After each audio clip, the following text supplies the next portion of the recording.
Hello friends, नमस्कार। एक बार पुनः आप सभी का हमारे online platform study with GK channel पर हार्दिक स्वागत है। तो आज की हमारी चर्चा का विषय रहेगा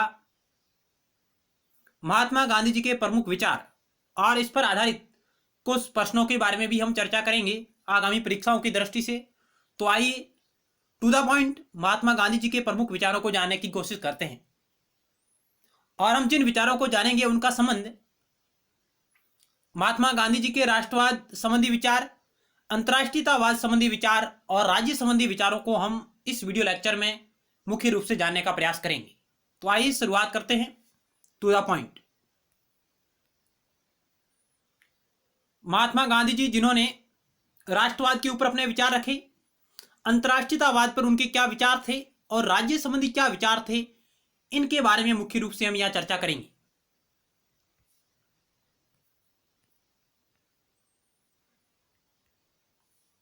राष्ट्रवाद के बारे में गांधी जी के विचार। गांधी जी एक सच्चे राष्ट्रवादी थे। उन्हें राष्ट्रवादी होने पर गर्व था। उनकी हार्दिक इच्छा थी कि प्रत्येक देश में प्रत्येक व्यक्ति एक सच्चा राष्ट्रवादी हो। यानी गांधी जी चाहते थे कि प्रत्येक देश में प्रत्येक व्यक्ति एक सच्चा राष्ट्रवादी होना चाहिए।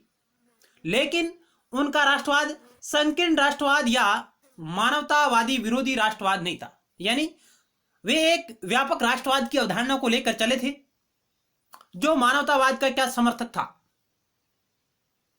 आगे उनका विचार था कि राष्ट्रवाद का मानवतावाद या किसी अन्य देश के हित से कोई विरोध नहीं है। यानी राष्ट्रवाद की जो अवधारणा है महात्मा गांधी जी की, जिसका मानवतावाद या अन्य किसी देश के हितों से कोई विरोध या टकराव नहीं है। गांधी जी अपने विचारों में यह बात स्पष्ट बताते हैं।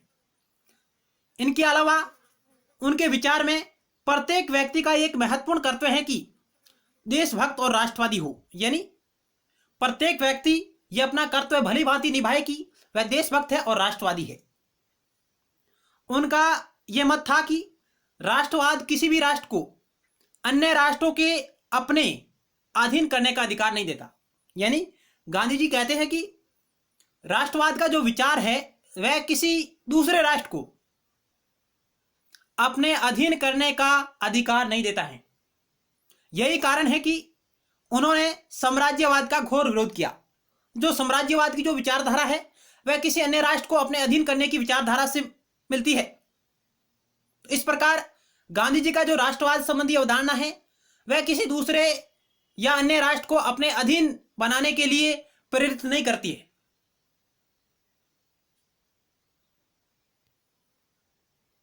चलते हैं नेक्स्ट स्लाइड की ओर। सवाल नंबर 1 आपके समक्ष है। यह कथन किसने कहा था कि मेरी राय में राष्ट्रवादी बने बिना किसी के लिए भी अंतर्राष्ट्रीयवादी बनना असंभव है। यानी मेरी राय में राष्ट्रवादी बने बिना किसी के लिए भी अंतर्राष्ट्रीयतावादी बनना असंभव है। यह विचार किसके है? तो यह विचार गांधी जी के है। गांधी जी ने कहा कि अंतर्राष्ट्रीयतावादी बनने के लिए राष्ट्रवादी होना जरूरी है। यानी राष्ट्रवादी बने बिना आप डायरेक्ट अंतर्राष्ट्रीयवादी नहीं बन सकते। तो इस प्रकार के सवाल भी प्रतियोगी परीक्षाओं में पूछे जाते हैं, तो आप इनके ऊपर भी आपकी नजर होनी चाहिए, कथनों के ऊपर। आगे सवाल आपकी स्क्रीन पर रहा।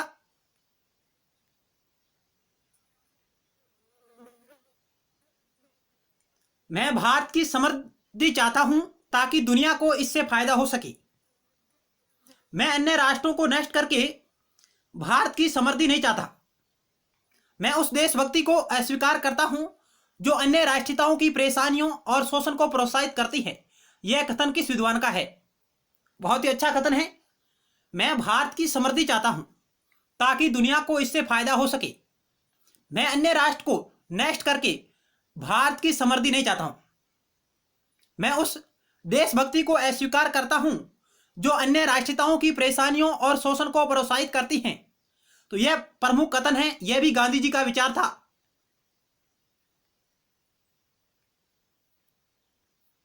गांधी जी जब राष्ट्रवादी और अंतर्राष्ट्रीयतावादी बिंदुओं पर अपने विचार रखते हैं, तो ये बात वो कहते हैं। तो इस कथन को भी आप ध्यान रखिएगा।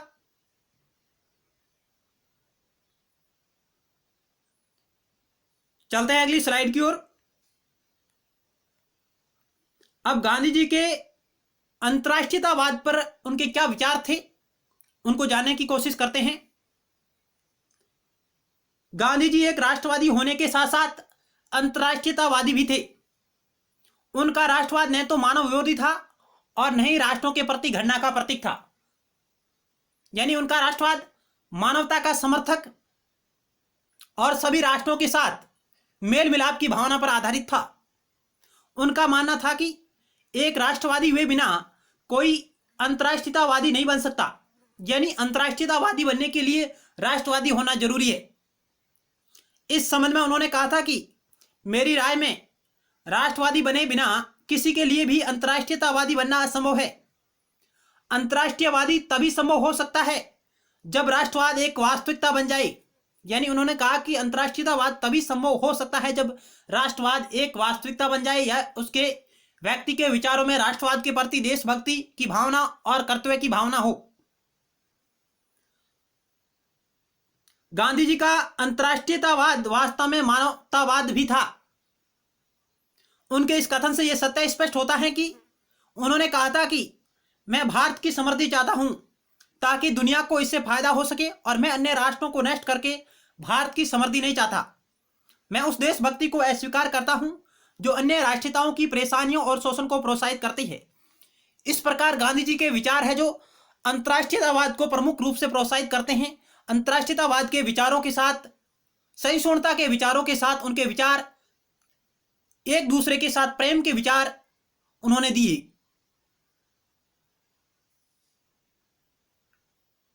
तो आप इन मुख्य मुख्य पॉइंट को ध्यान में रखें। क्वेश्चन आ सकता है निम्नलिखित में से गांधी जी के राष्ट्रवादी विचारों के बारे में सत्य कथन चयन करें, या निम्नलिखित में से गांधी जी के अंतरराष्ट्रीयवाद पर उनके विचार क्या थे, उनके बारे में सत्य या असत्य कथन का चयन करें, या कथन और कारण वाला भी सवाल बन सकता है। तो आपको यह अवधारणा संक्षेप में आप उनसे परिचित होने चाहिए। आगे चलते हैं। सवाल नंबर 3 आपके समक्ष है। महात्मा गांधी जी के विचारों के बारे में सत्य कथन का चयन करें। यहां आपको 2 कथन दिए गए हैं।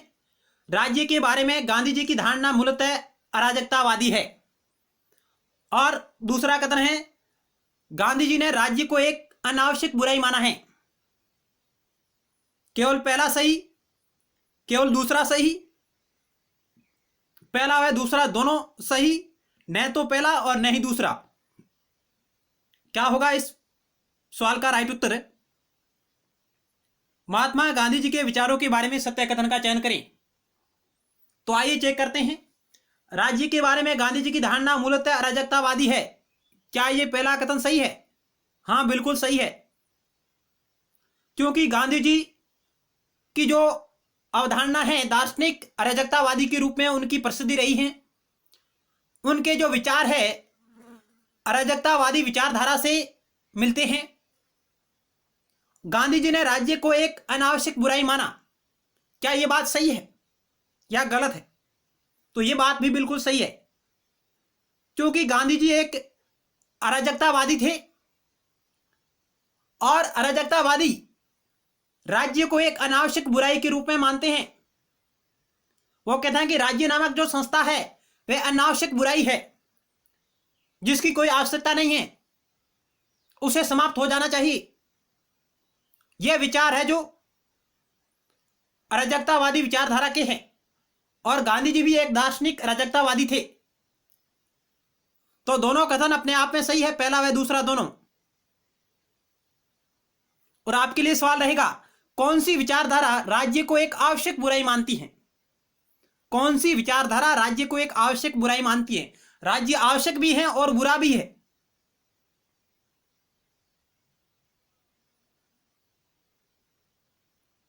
चलते हैं अगली स्लाइड की ओर। तो इससे पहले हम गांधी जी के राज्य के बारे में विचारों को जानते हैं। राज्य के बारे में विचार गांधी जी के क्या थे?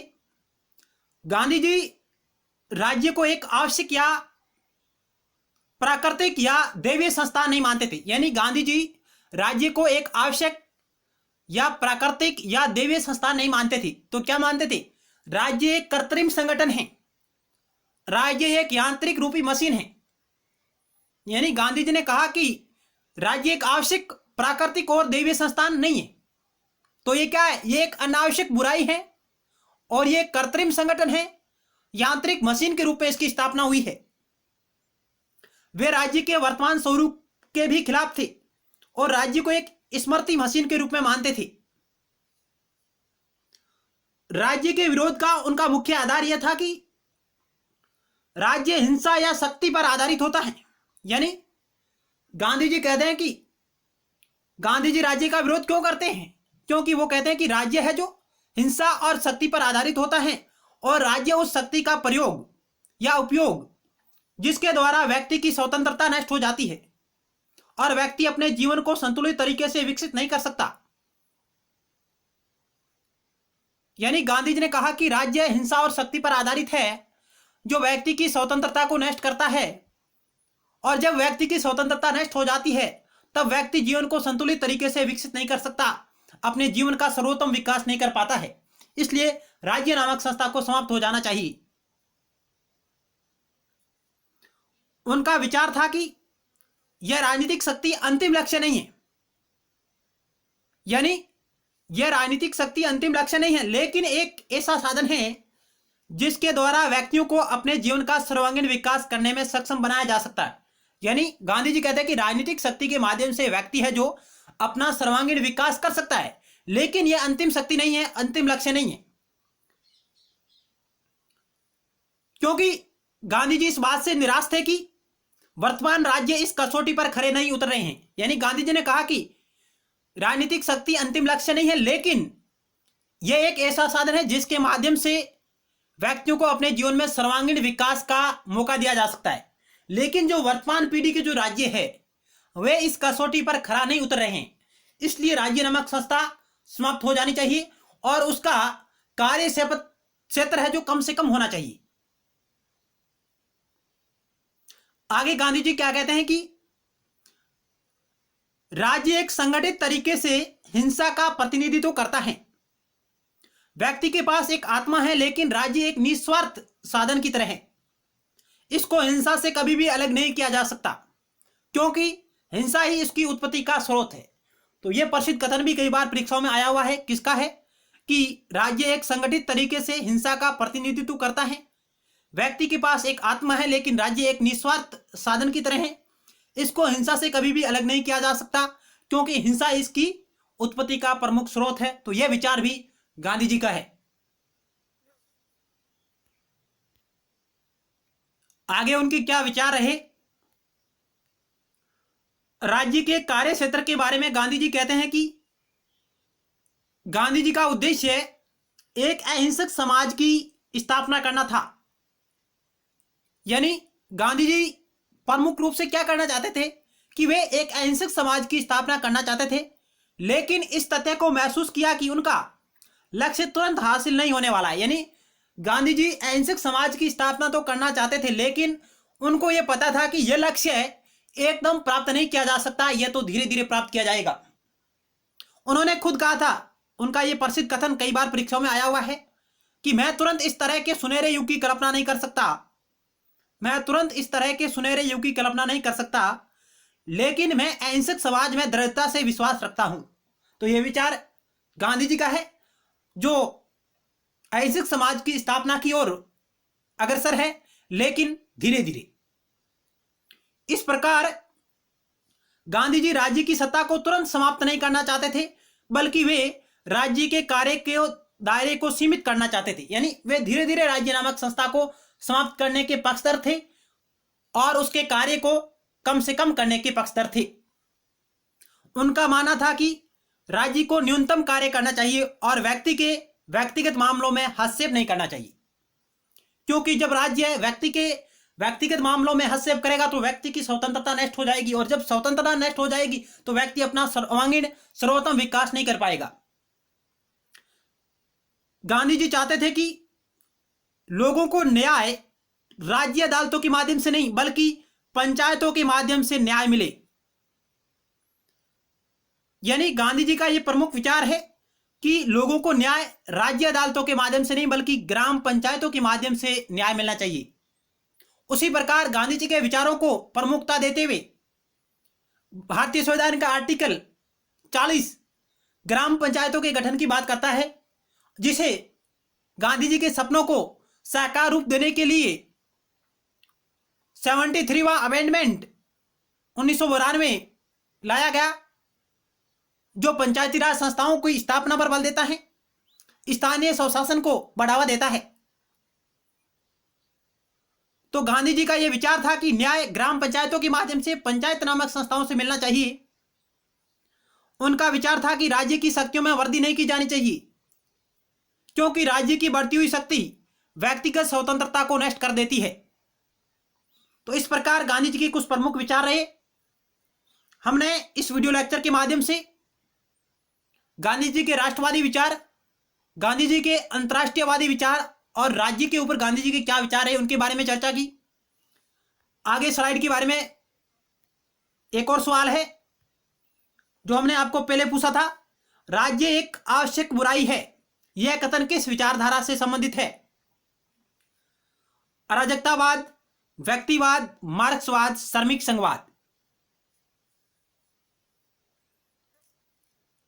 राज्य एक आवश्यक बुराई है, यह कथन किस विचारधारा से संबंधित है? तो इसका उत्तर होगा ऑप्शन 2 व्यक्तिवादी विचारधारा। यह कहते हैं कि राज्य आवश्यक भी है और बुरा भी है। तो ऑप्शन बी राइट होगा। व्यक्तिवादी सिद्धांत राज्य को आवश्यक बुराई मानता है, जबकि अराजकतावादी राज्य का सिद्धांत है जो राज्य को एक अनावश्यक बुराई मानता है। व्यक्तिवादी सिद्धांत राज्य को आवश्यक बुराई मानता है। आवश्यक इसलिए है कि केवल राज्य ही लोगों के जीवन, संपत्ति और स्वतंत्रता की रक्षा कर सकता है। यानी आवश्यक क्यों है? क्योंकि इसलिए है कि राज्य ही लोगों के जीवन, संपत्ति तथा स्वतंत्रता की रक्षा कर सकता है। तथा बुरा इसलिए है कि राज्य के प्रत्येक कार्य का अर्थ व्यक्ति की स्वतंत्रता में कटौती करना है। इसलिए राज्य आवश्यक भी है और बुरा भी है। व्यक्तिवादी व्यक्ति को और उसकी स्वतंत्रता को अपने चिंतन में केंद्रीय स्थान देता है। Adam Smith, F A. Hayek, Herbert Spencer प्रमुख व्यक्तिवादी विचारक रहे हैं। अन्य महत्वपूर्ण तथ्यों में अराजकतावादी राज्य को अनावश्यक बुराई मानते हैं, जबकि सर्वाधिकारवादी राज्य को गौरवान्वित और महिमामंडित करते हैं। तो इस प्रकार के कुछ महत्वपूर्ण तथ्य आपके समक्ष रहे। जरूर आपको हमारा प्रयास सराहनीय लगा होगा।